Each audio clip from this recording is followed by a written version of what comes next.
तर आता तुम्ही इथं स्क्रीनवर मार्क्स बघत असाल. आता इथे डिस्ट्रीब्युटेड सिस्टम 59, त्यानंतर नॅचरल लँग्वेज प्रोसेसिंग 55, त्याच्यानंतर बिझनेस अनालिटिकल अँड इंटेलिजन्स 59. तर असे इथं मार्क्स कसं काय दिसत आहे. तर A to Z प्रोसेस तुम्हाला मी सांगणार आहे. आता मार्क्स कसं काय बघायचे आपले. आता सध्या रिझल्ट लागलेले आणि एका दिवसात 3 रिझल्ट लागलेले, ते पण आता अनबिलिव्हेबल होतं की एका दिवसात 3 रिझल्ट कसं काय लागले. तर आता तुम्हाला मी मार्क्स बघायचे कसं काय ऑनलाईन ते सांगणार आहे. घर बसल्यास तुम्ही आपले मार्क्स चेकआउट करू शकता की आपल्याला किती मार्क्स पडलेले सब्जेक्टला. M2 असो, M1 असो किंवा mechanics, A to Z subject आपण मार्क्स घरी बसल्यास बघू शकतो.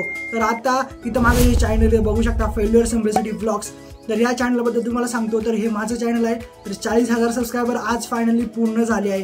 तर आपला जसा इथं सपोर्ट दाखवला तसा या चॅनलला सुद्धा तुम्ही सपोर्ट दाखवा. आपल्याला लवकरच 100K पूर्ण करायचे. आता फक्त 60,000चा टप्पा माझा राहिलेला आहे. 60,000 झाल्यानंतर आपली यूट्यूबची फर्स्ट प्लेट येणार. तर सपोर्ट नक्की करा या चॅनलला. माझा या चॅनलची लिंक सुद्धा डिस्क्रिप्शन बॉक्समध्ये मी दिलेली आहे. आणि रिझल्ट भरपूर जणांच्या कमेंट आल्या की आता माझं 1 बॅक राहिला आहे, 2 बॅक राहिले, 3 बॅक आहे. तर मला आता रिचेकिंगला टाकल्यानंतर माझा पेपर निघेल का. तर असं भरपूर सारे मनामध्ये डाऊट्स आहे. त्याच्यानंतर काही काहींचा पॅनल उडलेला आहे. तर टेन्शन नका घेऊ, तुमचे डाऊट मी नेक्स्ट व्हिडिओमध्ये क्लिअर करणार आहे. तुमच्यासाठी मी तो नेक्स्ट व्हिडिओ लवकरच करणार आहे. तर चला हा व्हिडिओ कुठलाही टाइमपास न करता करूया सुरू.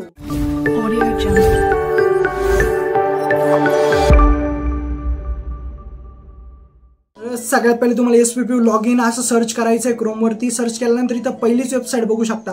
पहिल्याच वेबसाईटवर क्लिक करा, नाही तर कुठं पण क्लिक करता मग म्हणता यूट्यूबवर कोडं सांगता. तर पहिल्याच वेबसाईटवर क्लिक करा. हा व्हिडिओ शेवटपर्यंत बघा, मगच तुम्हाला समजेल की आपल्याला किती मार्क्स पडलेले आणि किती मार्क्सने आपला सब्जेक्ट राहिलेला आहे. तर इथं सिलेक्ट लॉग इनवरती येतं. इथं ह्या वेबसाईटवरती आल्यानंतर डेस्कटॉप मोड ऑन करून घ्यायचं. खाली तर डेस्कटॉप मोड बघू शकता, हे ऑन करायचं. केल्यानंतर आता इथं तुम्ही चित्र असं मोठं दिसतं. आपल्याला वेबसाईट एकदम फास्ट चालते. तर इथं सिलेक्ट काय करायचं, तुमचा ईमेल ID करायचा किंवा मोबाईल नंबर. तुम्ही ज्याने लॉग इन केले ते सिलेक्ट करा इथं. आणि आपला खाली पासवर्ड वगैरे टाकायचा. जो आपण पासवर्ड डॅशबोर्डला क्रिएट केला होता ना, तो आता इथं टाकायचा आहे. तुमचं स्टुडंट लॉग इन, आपण स्टुडंट लॉग इन करतो. तुमचं कॉलेज असेल तर कॉलेज लॉग इन करा. तर इथं आता जो रिफ्रेश कॅप्चा, तर कॅप्चा इथं काय आलेला आहे तो आपल्याला इथं फिलअप करायचा आहे. तर 35973 असा कॅप्चा माझा आलेला आहे. प्रत्येकाचा कॅप्चा वेगळा येतो. नाही तर काही मुलं म्हणशाल की माझा कॅप्चा सर दुसराच आला. तर इथं असं नका करू. त्यानंतर इथं लॉग इनचं ऑप्शन आहे, तर लॉग इनवर क्लिक करायचं. लॉग इनवरती क्लिक केल्यानंतर आता इथं बघू शकता, इथं भरपूर सारे आता ऑप्शन तुम्हाला दिसतील. Profile status. आता मी माझे मार्क्स तुम्हाला बघून दाखवतोय. माझा BEचा रिझल्ट लागला 28ला. तर तुम्हाला माझे मार्क्स दाखवतोय मी कशा प्रकारे. तसेच तुम्ही तुमचे मार्क्स बघू शकता. इथं आता भरपूर सारे ऑप्शन आहे. अप्लाय फॉर सर्टिफिकेट, त्यानंतर apply for internship, exam form, त्यानंतर स्कॉलरशिप, त्यानंतर SPPU BSD COVID-19 वॅक्सिनेशन आणि फोटोकॉपी रिव्होल्युशन. तर या ऑप्शनवर तुम्ही आता क्लिक करायचं, फोटोकॉपी रिव्होल्युशन. तर वेबसाईट आता तुम्हाला माहिती आहे SPPच्या वेबसाईट किती स्लो चालता. मला सुद्धा कंटाळा आलेला फार, कारण रिझल्ट सुद्धा आता भरपूर साऱ्या मुलांचे बघायला गेलो तर रिझल्ट एकदम स्लो लागत होते. तर या वेबसाईटचं काम लवकरच झालंच पाहिजे. त्यानंतर इथं आता क्लिक केल्यानंतर बघू शकता आता आपलं नेक्स्ट पेज असं येतं. तर थोडा टाईम लागेल बट येईल. त्यानंतर अप्लाय फॉर फोटोकॉपी असं ऑप्शन आपल्याला दिसतं आणि त्या ऑप्शनवरती आता क्लिक करायचं आहे तुम्हाला.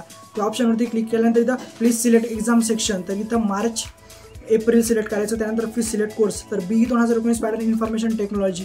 आता मी BEला होतो आणि ITला होतो, त्यामुळे माझं इथं IT शो करतो. तुमचं कॉम्प्युटरला असेल तर कॉम्प्युटर, इलेक्ट्रिकल असेल इलेक्ट्रिकल. त्यानंतर प्रोसीड केल्यानंतर इथं आता तुमचे मार्क्स दिसतात बघू शकता. Subject code, subject name, marks of 10, किती मार्क्स पडले, सेमिस्टर कोणचं होतं. तर A to Z माहिती इथं तुम्हाला दिसते. तर आता मला पहिल्या सब्जेक्टला DSला किती 59 पडले, 70 पैकी 59 पडले. त्यानंतर दुसऱ्याला 55 आणि तिसऱ्याला 59 पडले. तर अशा प्रकारे इथं मार्क्स दिसतात. तर तुम्हाला मी माझा रिझल्ट सांगितलं होता की मी ऑल क्लिअर झालेलो आहे, बट पॉइंटर वगैरे काहीच दाखवलं नव्हतं. तर नेक्स्ट व्हिडिओमध्ये मी तुम्हाला पॉइंटर वगैरे दाखवतो. तर अशा प्रकारे इथं आपले मार्क्स दिसतात. आणि ऐका, आता मुलं काय कमेंट करतील की फर्स्ट इयरचे मार्क्स दिसतात, सेकंड इयरचे पण दिसत आहे का, थर्ड इयरचे पण दिसत आहे का, लास्ट इयरचे पण. काय मुलं आता बघायला जातील फर्स्ट इयरचा जो नवीन रिझल्ट लागला 2024 पॅटर्न आणि 2019 पॅटर्न. तर ते त्यांचे मार्क्स आता सध्या दिसणार नाही. सेकंड इयरवाल्यांचे सुद्धा दिसणार, कारण त्यांची फोटोकॉपी रिव्होल्युशन अजून स्टार्ट झालेलं नाही. हे मार्क्स फक्त TE आणि BEचेच सध्या दिसणार आहे. तर हे लक्षात घ्या, हे महत्त्वपूर्ण होतं. कारण भरपूर सारे मुलं कमेंटमध्येच बोलतील की सर फर्स्ट इयरचं तर दिसतच नाही अजून. तर टेन्शन नको घेऊ. तुझं फोटोकॉपी रिव्होल्युशन ज्यावेळेस स्टार्ट होईल त्यावेळेस तुझे इथं मार्क्स दिसतीलच. आणि फोटोकॉपी रिव्होल्युशन कधी स्टार्ट होईल यासाठी आपला नेक्स्ट व्हिडिओ नक्की बघा. तर चॅनलला सबस्क्राईब करून ठेवा, जेणेकरून तुम्हाला नेक्स्ट व्हिडिओचं नोटिफिकेशन नक्की पडेल. तर चला मित्रांनो, भेटून नेक्स्ट व्हिडिओमध्ये. कायम असत राहा.